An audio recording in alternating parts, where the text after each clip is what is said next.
मसला हाथ आखिरे बाजिले हेउ किंबा अन्य कोनोसी कारणरू बेले बेले आखिरे जलापड़ा होता है।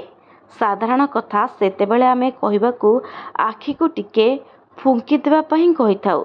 केही फुंकिला बेले मुंडरू ठंडा पवन बाहरे जहाँ आराम दिए, किंतु शीत दिन रे जेतेबेले हाथ अधिक ठंडा हेबाकू लागे सेतेबेले मुहरु बड़ करी खोली पवन छाड़िले गरम पवन बाहरी थाए। तेबे एपरी कहीं हुए आसतु जानिबा। सोशल मीडिया प्लेटफॉर्म कोरारे अनेक समय रे साधारण लोक निजे प्रश्न पचारछंती एवं अन्य उपभोक्ता माने यार उत्तर दियंती।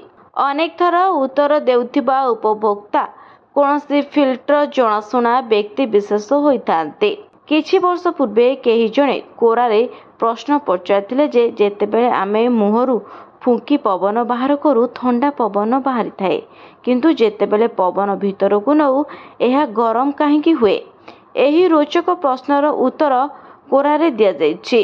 एथिरे जणे डाक्तर कहछन्ति जे जेतेबेले आपण निजर हाथ पापुली पाखरे मुहरु निश्वास छाडुछन्ति सेतेबेले उभय स्थिर रे आपणकर निश्वास गरम होइताए।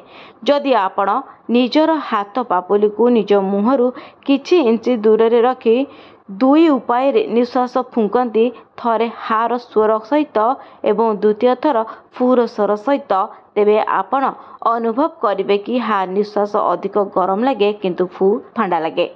हेले काहेकि? कारण यह भौतिक विज्ञानर कमाल। जेतेबेले आपण ओठ को संकुचित करी फुंकी थांते सेतेबेले द्रुत गति रे प्रभावित होइतिबा पवन एक स्रोत रे सृष्टि हुए। जेतेबेले द्रुत गति रे चलुवा पवन स्थिर पवन रे प्रवेश करे तेबे एहा द्वारा वक्राकार गति सृष्टि हुए।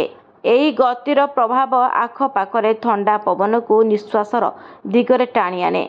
आम शरीरर बाहर पवन फुसफुस रु बाहरुथिबा पवन तुलन रे ठंडा होइताए। ब्यूरो रिपोर्ट, न्यूज दुनिया।